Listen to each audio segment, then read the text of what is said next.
vamos resumir os 5 artigos anteriores para finalmente chegarmos às nossas conclusões e recomendações. O que pode ser resumido dos 5 artigos anteriores? Em primeiro lugar, existe um baixo PIB per capita, e esse PIB per capita tem crescido muito pouco nos últimos 38 anos. Gostaria de acrescentar que, quanto maior for a liberdade econômica num determinado país, maior é o PIB per capita desse país. Um estudo da Heritage Foundation prova que esta relação tem uma forte correlação estatística. Portanto, para termos um elevado PIB per capita, vamos necessitar ter uma maior liberdade econômica no Brasil. Segundo, menos da metade da população economicamente ativa no Brasil está alocada a atividades produtivas. Como já falamos, isto é absolutamente insustentável. Terceiro, nos últimos anos, tivemos um forte crescimento dos gastos públicos, incompatível com o tamanho do país. Quarto, analisamos a crescente criminalidade que existe nesse país, que já atingiu níveis de violências dos piores do mundo. O Brasil é um dos países mais violentos do mundo. Quinto, verificamos que a educação no Brasil, principalmente ensino básico e ensino médio, é de péssima qualidade, um dos piores do mundo. Sexto, já verificamos que existe uma forte correlação entre qualidade da educação, isto é, quanto melhor é a qualidade da educação, maior é o PIB per capita e menor é a criminalidade. Quanto pior a qualidade da educação, mais baixo é o PIB per capita e mais alta é a criminalidade.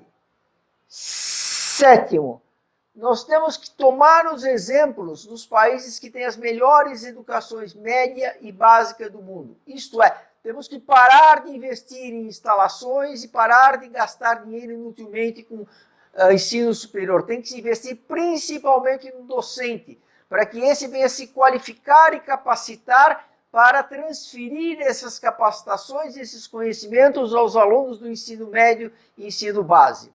Existe uma falta de base educacional para um perfeito funcionamento de uma democracia no modelo ocidental como no Brasil. Sem essa base educacional, o funcionamento dessa democracia é bastante falho.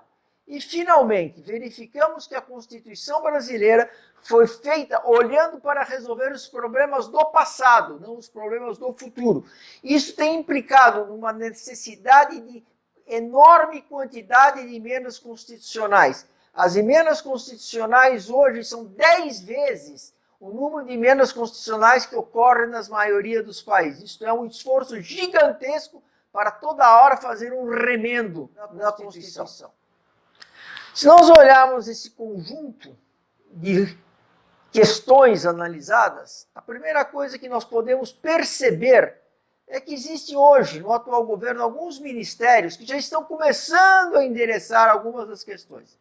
É o Ministério da Economia, é o Ministério da Justiça e Segurança Pública, é o Ministério da Infraestrutura e o Ministério da Agricultura. Porém, os demais ministérios têm mostrado uma atuação bastante insatisfatória, principalmente no quesito educação. Não vemos nenhuma proposta de um plano de longo prazo, endereçando principalmente ensino médio, ensino básico e melhorando as capacitações e experiências dos professores e remunerando-os adequadamente. E, finalmente, pouquíssimo, para não dizer quase nada, se ouve falar numa mini-reforma constitucional para eliminarmos todas as travas que a Constituição atual está impondo ao Brasil no seu processo de desenvolvimento. Isto é, alguma coisa já começou a ser feito, porém o trabalho é muito maior do que já começou a ser feito.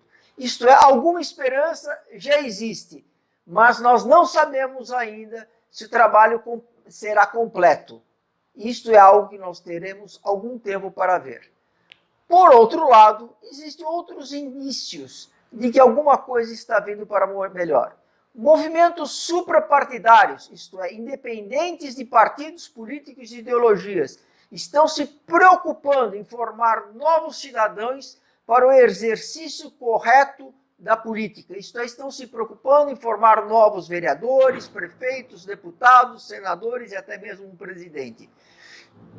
Esse trabalho de educação dessas pessoas, desses cidadãos que desejam seguir para a carreira política, poderá vir a dar excelentes frutos. Não será de imediato. Hoje já alguma coisa começamos a ver no Congresso. Existem cerca de 17 a 30 deputados que foram formados por esses movimentos. Mas isso precisa crescer e muito e deverá crescer e muito se quisermos ter uma esperança. Finalmente, parece haver muitos questionamentos com relação à Constituição. E esses questionamentos podem levar a ser levantada a bandeira de uma mini-reforma constitucional. Em resumo, existem motivos para termos alguma esperança, porém o caminho ainda é muito longo e ainda falta muito. Boas festas!